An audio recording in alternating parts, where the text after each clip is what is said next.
Hello दोस्तों, तो आज पढ़ेंगे हम एक कहानी। यस, कहानी नाम है तीसरी कसम के शिल्पकार शैलेंद्र।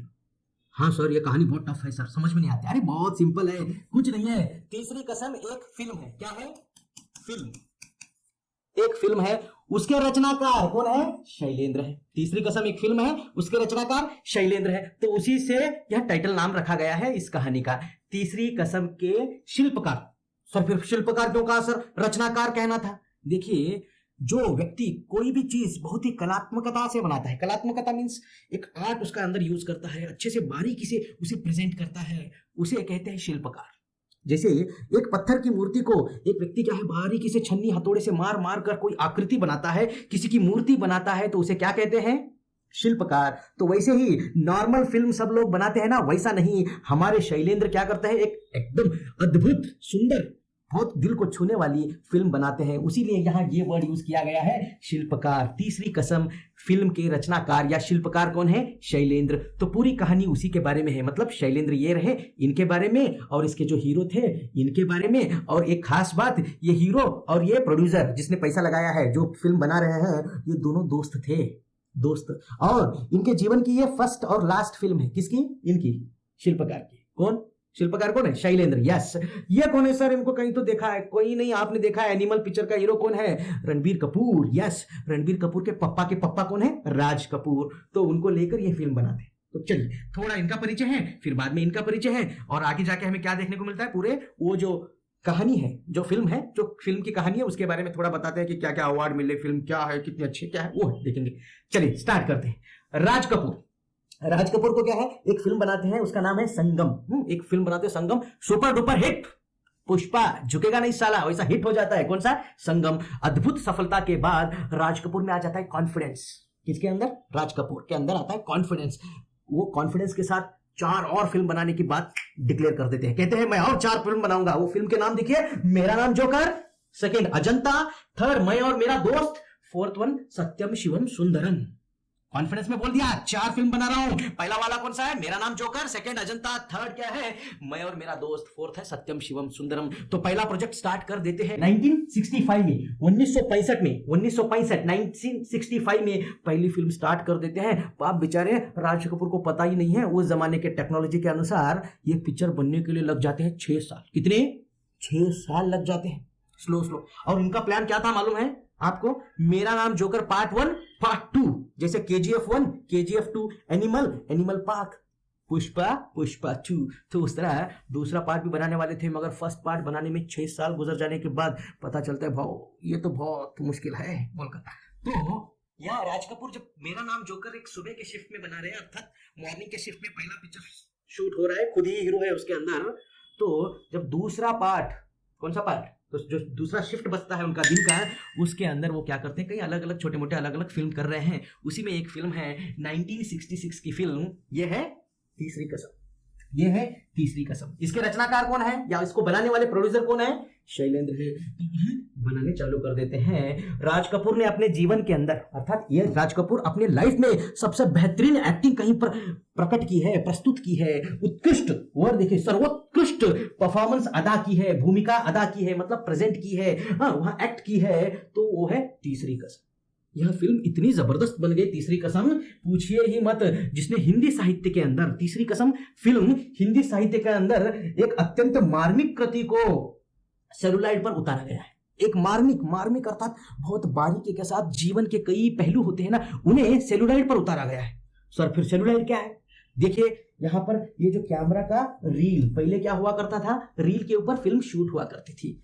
ये जो कैमरा है इसके अंदर रील डाला जाता था, शूट होता था। आजकल मेमोरी कार्ड यूज करते हैं। तो ये जो फिल्म की रील है, ये किसके ऊपर बनती थी, किससे बनती थी? सेलुलाइड। तो सेलुलाइड के ऊपर एक जबरदस्त फिल्म को बनाया, वो है तीसरी कसम। तो यहां आगे कहते हैं तीसरी कसम फिल्म नहीं, सेलुलाइड पर लिखी कविता थी। ये एक फिल्म नहीं, सेलुलाइड के ऊपर लिखी गई एक कविता है। सेलुलाइड मतलब ये रील के ऊपर लिखी गई ये कविता इतनी अद्भुत, इतनी सुंदर फिल्म बनी है, इस तरह यहाँ इसका वर्णन किया गया है। वैसे तो ये गाने लिखा करते थे, कवि है ये, तो उनके लाइफ की फर्स्ट एंड लास्ट फिल्म है, और इसे राष्ट्रपति स्वर्ण पदक मिला इस फिल्म को। कौन से? तीसरी कसम को राष्ट्रपति स्वर्ण पदक मिला। बंगाल फिल्म जर्नलिस्ट के अंदर एसोसिएशन द्वारा सर्वश्रेष्ठ फिल्म कहकर बंगाल फिल्म एसोसिएशन कहकर आता है, वहां पर सर्वश्रेष्ठ फिल्म कई अन्य पुरस्कारों द्वारा सम्मानित किया गया। बहुत सारे ऐसे पुरस्कार मिले, इट्स अ प्राइज मिले, अवार्ड मिले। मास्को फिल्म फेस्टिवल में भी यहाँ फिल्म पुरस्कृत हुई। मास्को फिल्म फेस्टिवल कहकर आता है, वहां पर भी यहाँ पुरस्कृत हुई, वहां पर भी इसे अवार्ड मिला। इसकी कलात्मकता की लंबी चौड़ी तारीफें हुई। कलात्मकता जो फिल्म के अंदर दिखाया जा रहा है, अलग अलग एंगल से अलग अलग भावनाओं को वहां पर व्यक्त किया गया है। संवेदनशीलता पूरी शिद्दत के साथ मौजूद है इसमें। शैलेंद्र जी की संवेदनशीलता। सर संवेदनशीलता क्या है? ये देखिए, ये हार्ट है, इस हार्ट के कई अलग अलग भाग है, पार्ट है, तो वहां संवेदनशीलता मतलब फीलिंग्स, भावनाएं, भावुकता। तो एकदम बारीक बारीक भावनाओं को भी यहाँ पर क्या किया है, इस फिल्म के अंदर उकेरा गया है, दर्शाया गया है, बताया गया है। बहुत शिद्दत के साथ अर्थात तीव्रता के साथ, ताकत के साथ, बहुत दिल लगाकर, जोर लगाकर उकेरा गया है। उन्होंने ऐसी फिल्म बनाई थी जिसे सच्चा कवि हृदय ही बना सकता है। तो इस फिल्म के अंदर शैलेंद्र जो इस फिल्म के रचनाकार है, वो क्या करते हैं, राज कपूर की भावनाओं को आवाज दी। उन्होंने क्या किया, राज कपूर के भावनाओं, राज कपूर के अंदर जो फीलिंग्स थे उन्हें शब्द प्रदान किए उस फिल्म के द्वारा, तो उस फिल्म की रचना हो गई। अब यहाँ बहुत मजा है, ये देखिए, तो राज कपूर और ये शैलेंद्र, तो शैलेंद्र क्या करते हैं, फिल्म का प्लान बनाने का ले जाते हैं राज कपूर के पास। फर्स्ट पहली बार जाकर कहते हैं, दोस्त ऐसा ऐसा एक फिल्म मैंने लिखी है, बहुत जबरदस्त है, मैं बनाना चाहता हूँ, नाम है तीसरी कसम, और तुम्हें हीरो का जैसा, हीरो के रूप में उसमें एक्ट करना है। तो इस तरह कहने के बाद तो राज कपूर के पास जब वो चले गए, तो राज कपूर के पास तीसरी कसम की कहानी सुनाने पहुंचे। तो तीसरी कसम की कहानी सुनाने वहां पहुंचे, तो कहानी सुनकर उन्होंने बड़े उत्साहपूर्वक, राज कपूर एकदम एक्साइटमेंट, यस मैं इसके अंदर काम करूंगा, यस मैं इस फिल्म के अंदर उत्साहपूर्वक काम करना स्वीकार कर लिया। पर तुरंत एकदम से गंभीरता पूर्वक बोले, मेरा पारिश्रमिक, यस मेरा पारिश्रमिक मतलब क्या है, मेरी फी, उस फिल्म के अंदर एक्ट करने की फी एडवांस देना होगा, एडवांस देना होगा। यह सुनते ही पाप बेचारे हमारे शैलेंद्र का मुंह एकदम मुरझा जाता है, छोटा सा हो जाता है मुंह, क्योंकि ये बहुत पुराने दोस्त थे, तो वो एक्सेप्ट नहीं कर रहे थे कि एकदम जाते ही मैं फिल्म की बात करूंगा तो एकदम से वो एडवांस पूछेगा। तो ठीक ठाक है, मैं बात करेंगे आगे, देखें। उन्हें ये राज कपूर क्या कहते हैं, एडवांस में बोलते हैं, एडवांस में मुझे पैसा चाहिए। ये सुनते ही पाप बेचारे हमारे शैलेंद्र का क्या है, मुंह छोटा हो जाता है। मेरा पारिश्रमिक एडवांस देना होगा। पाप शैलेंद्र को ऐसी उम्मीद नहीं थी कि राज कपूर बहुत पुरानी दोस्ती का ऐसा बदला देंगे। शैलेंद्र का मुरझाया हुआ चेहरा देखकर, जब शैलेंद्र का मुंह छोटा हो गया पाप बेचारों का, तो राज कपूर हंसते हुए मिजाज में कहते हैं, हाँ मेरे पिक्चर का फीस है ₹1, यस ₹1, वो भी एडवांस देना पड़ेगा।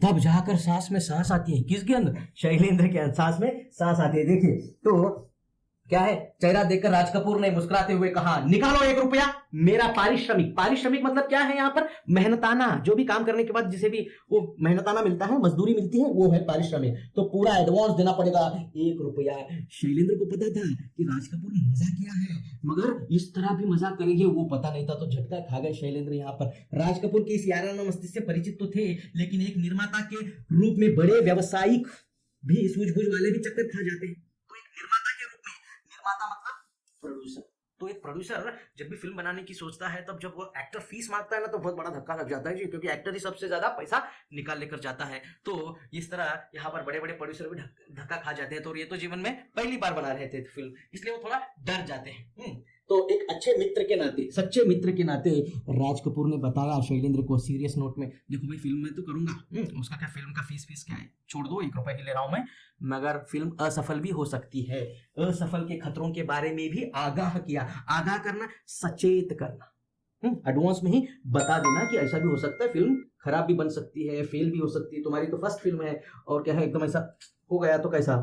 तो पर वहां तो एक आदर्शवादी भावुक कवि था, जिसे अपार संपत्ति और यश तक की इतनी कामना नहीं थी। मगर जो शैलेंद्र थे वो एक कवि हृदय रखते थे। बेसिकली शैलेंद्र क्या है, एक कवि है, कवि ही गाने लिखते हैं। तो ये कई फिल्मों में इन्होंने गाने लिखा है, गाने भी लिखे चुके हैं, तो वैसे ये कवि थे, तो इन्हें पैसे, यश, फेमस होना ये पसंद नहीं था। वो बोलते ठीक है मुझे फिल्म बनानी है, बस वो फेल हो या पास हो वो पता नहीं है। तो भावुक हृदय था। कभी लोगों का क्या होता है, भावुक हृदय होता है, वो पैसे को इंपॉर्टेंस नहीं देते। इसके लिए एक पिक्चर लगाया, देखिए यहाँ पर हृदय, ये होगा ब्रेन पैसे के पीछे भागता है, दिल हमेशा दिल की तसल्ली, समाधान उधर भागता है। तो यहाँ झुकाव देखिए दिल की तरफ है। तो हमारे जो शैलेंद्र है वो कहते हैं मुझे सफलता असफलता की उतनी आत्मसंतुष्टि चाहिए। मुझे क्या चाहिए? आत्मसंतुष्टि, दिल को तसल्ली चाहिए, संतुष्टि की अभिलाषा है, इच्छा है, वो है तीसरी कसम फिल्म बनाते। मगर कोई भी फिल्म कितनी ही महान क्यों ना हो, कितनी भी अच्छी क्यों ना हो, एक दुखद सत्य क्या है? एक दुखद सत्य, कड़वा सत्य, दुखद सत्य क्या है? इसे प्रदर्शित करने के लिए बमुश्किल वितरक मिले। वितरक, बमुश्किल मतलब बहुत मुश्किल से वितरक मिले। वितरक का मतलब क्या है? डिस्ट्रीब्यूटर। बहुत अच्छी फिल्म थी, मगर उस समय इसके लिए अच्छे ज्यादा डिस्ट्रीब्यूटर ही नहीं मिले। कोई डिस्ट्रीब्यूट करना मतलब उस फिल्म को खरीद कर अपने थिएटरों में लगाने के लिए डिस्ट्रीब्यूटर्स ही नहीं मिले। तीसरी कसम में राज कपूर और वहीदा रहमान जैसे बहुत नामचीन थे हीरो हीरोइन। राज कपूर और राज कपूर ये रहे, वहीदा रहमान उस टाइम के टॉप हीरोइन, उस टाइम के टॉप के हीरोइन। वो इतना रहने के बाद भी इस फिल्म को खरीदने के लिए, खरीद कर लगाने के लिए उतने वितरक डिस्ट्रीब्यूटर्स ही नहीं मिले। और उस टाइम के बहुत फेमस संगीत रचना करने वाले शंकर जयकिशन का संगीत रहने के बाद भी, एकदम टॉप के हीरो हीरोइन रहने के बाद भी इसको बहुत मुश्किल से क्या है? डिस्ट्रीब्यूटर्स मिले। हाँ, वितरक मिले या डिस्ट्रीब्यूटर्स मिले। उन दिनों इतने गाने, इसके गाने पहले रिलीज होने के बाद गाने बहुत फेमस हो गए। हाँ, सातवें आसमान पे पर थी किसकी? शंकर जयकिशन की क्या है जो जोड़ी थी, उनकी क्या म्यूजिक था, वो भी सातवें आसमान पर था। टॉप लेवल के म्यूजिक रहने के बाद भी, म्यूजिशियन रहने के बाद भी इसके गाने तो हिट हो गए। फिर भी पिक्चर कब लगी कब उतरी पता ही नहीं चला। देखो तो बहुत इसके लिए फिल्म को खरीदने वाला कोई नहीं था। दरअसल इस फिल्म की संवेदना किसी 2 से 4 बनाने का गणित जानने वाले की समझ में ही नहीं आती थी। इस फिल्म की संवेदना मतलब इस फिल्म के अंदर जो फीलिंग्स है, इस फिल्म के अंदर जो बताया गया है, जो दर्शाया गया है, जो भाग है, जो जीवन का कटु सत्य है, वो किसी 2 से 4 बनाने वाला मतलब जो 100 लगाकर 200 कमाना चाहता है, जो 200 लगाकर 400 कमाना चाहता है, उसे इसके बारे में पता ही नहीं चला। उन्हें तो क्या चाहिए? मारधाड़ चाहिए, फाइटिंग चाहिए, रोमांस चाहिए। मगर इसके अंदर एक छोटे से गांव का दृश्य है, उसके अंदर एक अलग तरह से हीरोइन है, बहुत एक छोटे से एक तरह से हीरो है। आप देखिए तो वो जो क्या है, 2 से 4 बनाने वाले लोगों को, जो बिजनेसमैन है, उन्हें समझ में नहीं आई, इसीलिए इसे क्या है, वितरक नहीं मिले, डिस्ट्रीब्यूटर्स ही नहीं मिले। इसमें रची बसी करुणा तराजू पर तोली जा सकने वाली चीज नहीं थी। इसके अंदर जो रचना की गई थी वह तराजू पर तोल कर बताने वाली बात ही नहीं थी। इतनी टॉप लेवल की यहाँ क्या थी? फिल्म थी, पूछिए मत। अंदर भावनाएं हैं, फीलिंग्स है, मगर फीलिंग समझने वाले लोग नहीं है। इन्हें तो दिखावा चाहिए, बॉडी दिखाकर डांस होना चाहिए उसके अंदर, वो मतलब आप समझ रहे हो, न्यूडिटी चाहिए, तो उस तरह चाहिए। तो ये फिल्म कब आई? तीसरी कसम आई, रिलीज होगी, कब आई कब चली गई मालूम ही नहीं हुआ। तो ये फिल्म के बारे में। तो सर क्या शैलेंद्र को पिक्चर बनाने के बाद डिस्ट्रीब्यूटर को कैसे भेजना चाहिए, ये सब टेक्निक्स नहीं मालूम था? नहीं मालूम था। वो ज्यादातर क्या है, फिल्म इंडस्ट्री में रहा करते थे।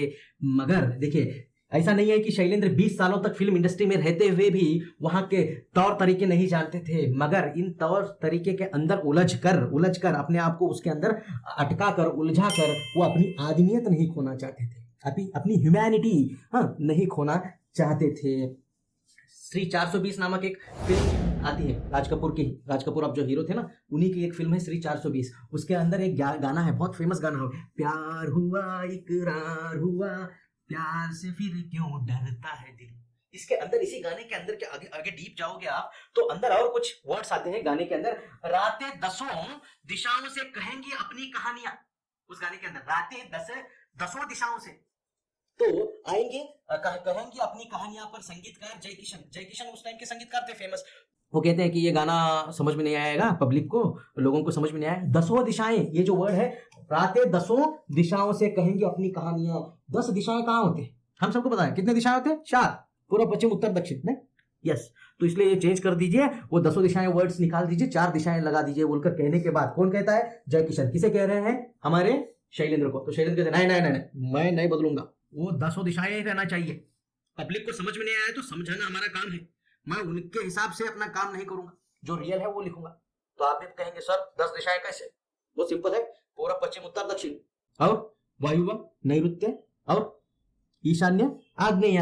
सर 8 हो गए सर, 10 बोल रहे नहीं, ऊपर नीचे, अब हो गए ना 10। तो वो 10 दिशाएं से इस तरह वर्ड्स पब्लिक नहीं समझेगी, वो तो वो नहीं कहते नहीं, मैं वही वर्ड रखूंगा, मैं चेंज नहीं करूंगा। इस तरह वहां धड़ा मंतव्य था कि दर्शकों की रुचि की आड़ में हमें उथलेपन को उन पर नहीं थोपना चाहिए।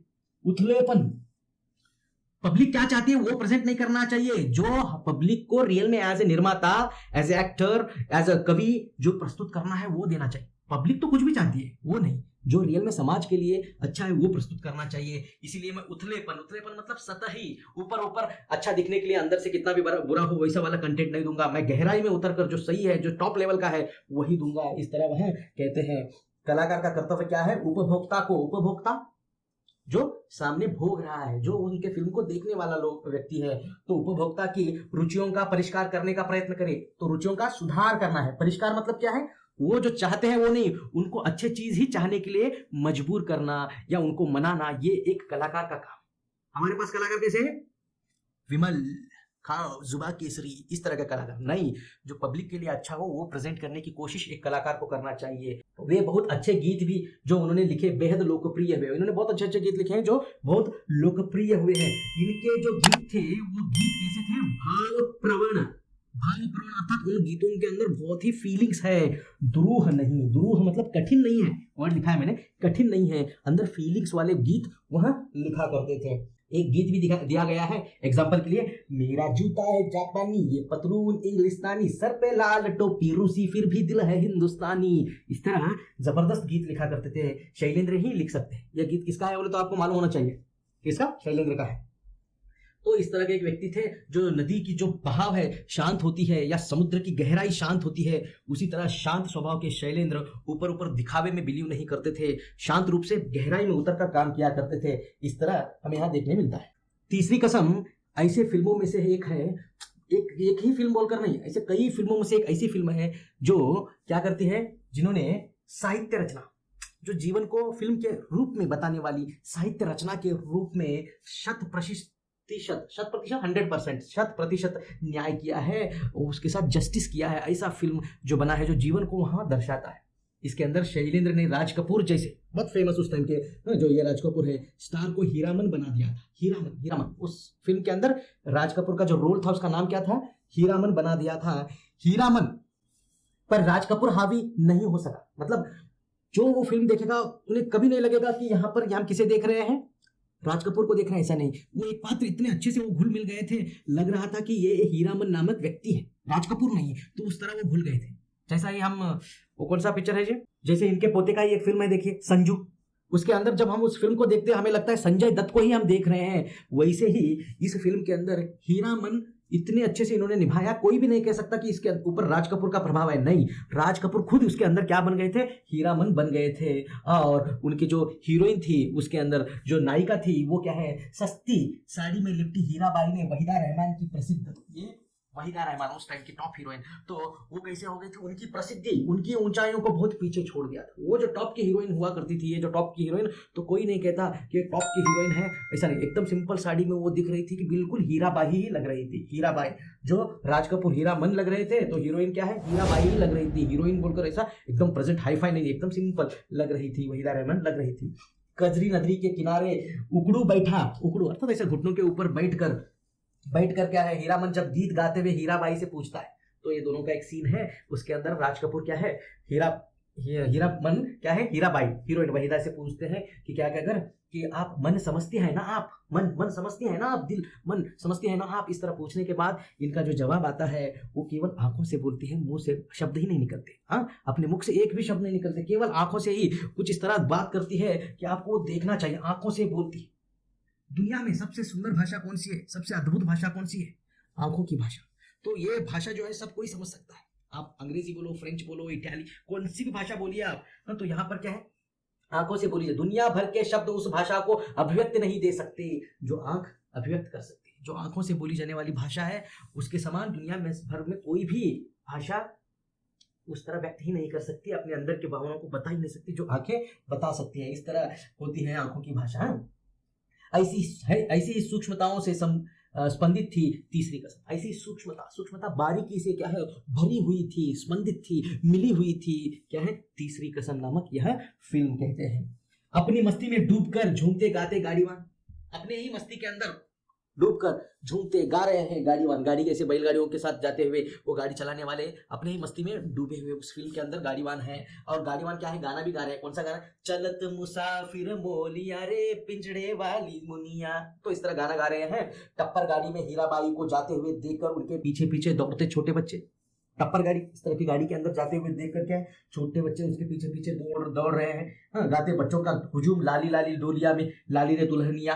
तो इस तरह वो गाना गाया जा रहा है। अंदर भी एक नौटंकी की बाई में अपनापन खोज लेने वाला सरल हृदय वाला हमारा हीरो, नौटंकी करने वाला, जो सर्कस कहते हैं ना आजकल, जैसे नौटंकी करने वाली रहती है वो है गाना। वो गाना अलग है, पूरा फिल्म की स्टोरी आप थोड़ा बहुत देख लीजिए उसके अंदर। तो उसके पीछे जाने वाला सरल हृदय गाड़ीवान कौन है? हमारा हीरामन है। अभावों की जिंदगी में जीते लोगों के सपनीले कह गए।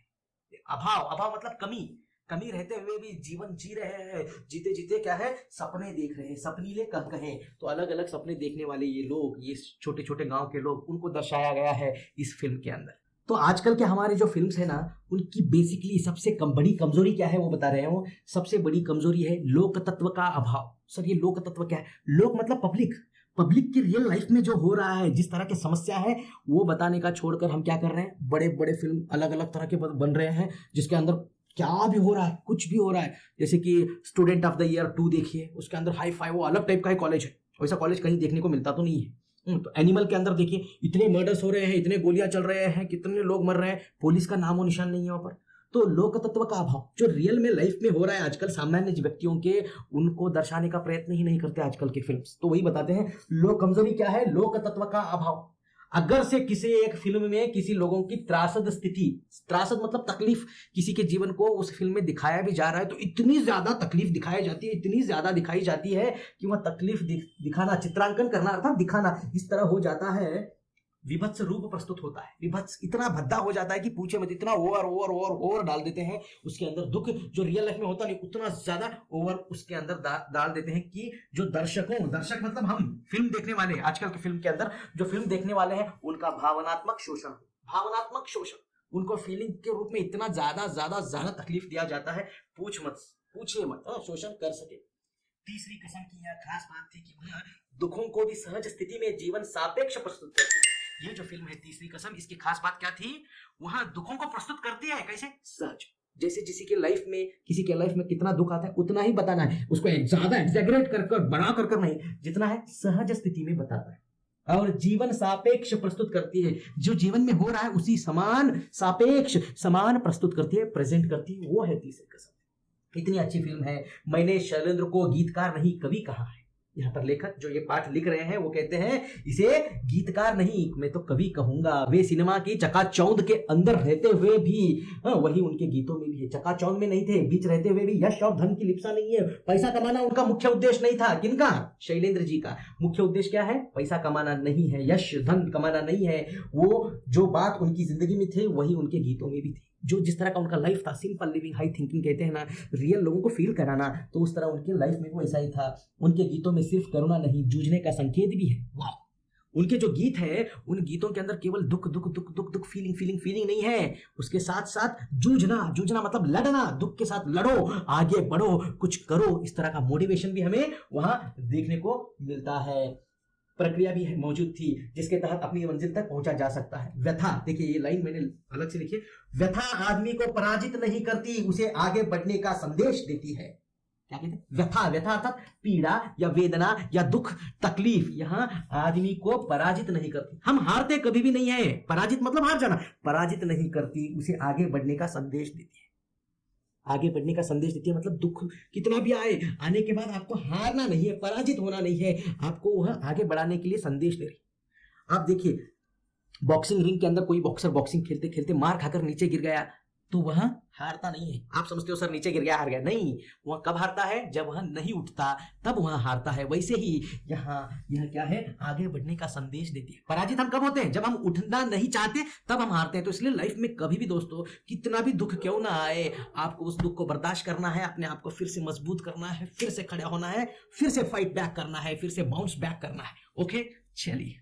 और यहाँ बताते हैं कि शैलेंद्र ने जो तीसरी कसम को अपनी भाव प्रवणता का सर्वश्रेष्ठ तथ्य प्रदान किया है। तो इसके अंदर क्या है, शैलेंद्र जी ने इस फिल्म के अंदर क्या है, अपने पूरे फिल्म को अंदर उकेरा है, सर्वश्रेष्ठ तथ्य प्रदान किया है, अंदर डालकर प्रस्तुत किया है। मुकेश की आवाज में क्या है, शैलेंद्र ने है एक अद्वितीय गीत बनाए हैं। मुकेश यह सिंगर है, समझिए मुकेश वहां उस टाइम के टॉप एक सिंगर हुआ करते थे। इससे पहले शंकर जयकिशन क्यों नहीं म्यूजिक देने वाले हो गए, तो मुकेश की आवाज में शैलेंद्र यहाँ गीत तो अद्वितीय बन गया है। वह गीत कौन सा है, सजनवा बैरी हो गए हमार चिठिया हो तो हर कोई बांचे भाग न बांचे कोई, इस तरह यह गाना है, वो भी अद्वितीय अद्भुत बन गया है। अभिनय की दृष्टि से अगर से अभिनय की बात करेंगे तो राज कपूर ने जो इसके अंदर अभिनय किया है, तीसरी कसम राज कपूर के जिंदगी की सबसे बेहतरीन फिल्म, हसीन फिल्म है। राज कपूर के कई सारे समीक्षक मतलब देखकर क्रिटिक्स कहते हैं ना, समीक्षक क्रिटिक्स और कला मर्मज्ञ जो आर्ट को जानते हैं, जो फिल्म को जानते हैं, वो क्या कहते हैं, राज कपूर को आंखों से बात करने वाला कलाकार कहकर मानते हैं। ठीक है, आप राज कपूर को आंखों से बात करने वाला कहते हैं, कलाकार मानते हैं।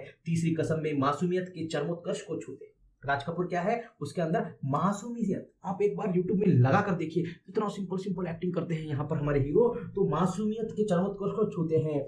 अभिनेता राज कपूर जितनी ताकत के साथ तीसरी कसम में मौजूद है, उतना जागते रहो में भी नहीं। तो तीसरी कसम फिल्म में जितनी ताकत के साथ, मतलब जितने अच्छे से उन्होंने एक्टिंग की है, जबरदस्त एक्टिंग की है, उतनी अच्छी एक्टिंग तो इन्होंने उनका और एक फिल्म है जागते रहो में भी नहीं किया। जागते रहो भी बहुत टॉप फिल्म है, मगर तीसरी कसम के अंदर अद्भुत बन गया है। तो जागते रहो में राज कपूर के अभिनय को बहुत सराहा गया है, बहुत तारीफ किया गया उस समय। जागते रहो फिल्म आने के बाद भी क्या बना है, वैसा बना है, राज कपूर टॉप के हीरो है, एक्टिंग की है बोलकर कहकर। मगर जो तीसरी कसम है उसकी बात ही अलग है। तीसरी कसम वह फिल्म है जिसमें राज कपूर अभिनय नहीं करता, जिसमें राज कपूर एक्टिंग नहीं करते, जिसके अंदर राज कपूर एक्टिंग नहीं कर रहे, हीरामन के साथ एकाकार हो गए। उस एक्टर का जो उसको सीन दिया गया था, उसके जो पात्र दिया गया था, उस पात्र के साथ उसके साथ वहां मिल जाते हैं। राज कपूर हीरामन के अंदर मिल जाते हैं, पता नहीं चलता कि ये व्यक्ति हीरामन है या राज कपूर, उस तरह उनका एकाकार हो गया, एक हो गया। राज कपूर किसके अंदर मिल गए, हीरामन नामक उस एक्ट जो कर रहे हैं उस पार्ट के अंदर घुस गए हैं, मिल गए हैं। खालिस देहाती भुच्च गाड़ीवान जो सिर्फ दिल की जुबान समझता है, वो पिक्चर देखिए आपको पता चलेगा, सिर्फ दिल की जुबान समझता है, दिमाग से कुछ बात ही नहीं करता। तो इसीलिए ये फिल्म और लगाया, देखिए यहाँ पर चित्र लगाया है कि दिल की जुबान वहां समझता है, दिमाग की नहीं। वहां दिमाग देखिए, दिमाग का इंपॉर्टेंस नहीं, केवल दिल की बात समझता है। कौन, हीरामन। यहाँ पर तो राज कपूर हीरामन है, जिसके लिए मोहब्बत के सिवा किसी दूसरी चीज का कोई अर्थ नहीं, केवल प्रेम, मोहब्बत, लव को इंपॉर्टेंस वहां देता है। बहुत बड़ी बात यह है कि तीसरी कसम राज कपूर के अभिनय जीवन का वह मुकाम है जब वह एशिया के सबसे बड़े शोमान के रूप में जाना जाता है। एशिया के सबसे बड़े शोमान कौन है, राज कपूर है, उस तरह जाना जाते थे। मगर इस फिल्म के अंदर वहां उनका जो रुतबा था वो नहीं दिखता, जो शोमैन के रूप में। यहाँ पर बिल्कुल सिंपल एक देहाती हीरामन के रूप में वहां स्थापित हो गए हैं।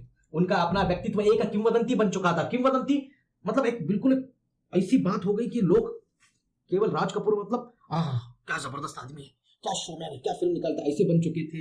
मगर तीसरी कसम देखने के बाद वो सिंपल क्या व्यक्ति है, लेकिन तीसरी कसम में वहां महिमा व्यक्तित्व पूरी तरह हीरामन की आत्मा में उतर गया था। मगर तीसरी कसम फिल्म में वह हीरामन के रूप में ढल गए थे, आत्मा में उतर गए थे, उनका खुद का कोई वजूद नहीं, अस्तित्व नहीं, सब मिट गया। क्यों कि उन्होंने इतने अच्छे से एक्ट किया हीरामन के रूप में, तो पता ही नहीं चलता वो हीरामन है या राज कपूर। इस तरह उतर गया था, वहां कहीं हीरामन का अभिनय नहीं करता, अभी तो खुद हीरामन में ढल गया है, अभिनय एक्टिंग नहीं कर रहे, अपने आप को उसके अंदर धकेल दिए हैं, हीरामन में ढल गए हैं, अंदर ही वहां मिट गए हैं, समेट गए हैं, मिक्स हो गए हैं। हीराबाई की फेनो गिलासी बोली पर रिश्ता हुआ, उसकी मनुआ नटवा जैसी भोली सूरत पर न्यौछावर हुआ, सच्चा हीरामन बन गया है, एकदम टॉप का हीरामन बन गया है। उनके अंदर के जो संवाद है, बातें हैं, उनको बताया गया है।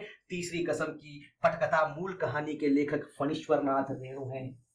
ये जो फिल्म है इसके रचनाकार कौन है या शिल्पकार कौन है, शैलेंद्र है। मगर इसकी जो पटकथा लिखा है, जो स्क्रिप्ट लिखा है, जो कहानी लिखा है, किसने लिखा है, फणीश्वर नाथ रेणु ने स्वयं तैयार की थी। कहानी का रेशा रेशा, उसकी छोटी सी छोटी बारीकियां फिल्म में पूरी तरह उतर आई है। इस फिल्म की पूरी तरह उसके अंदर हर एक बारीकियों को उतारा गया है।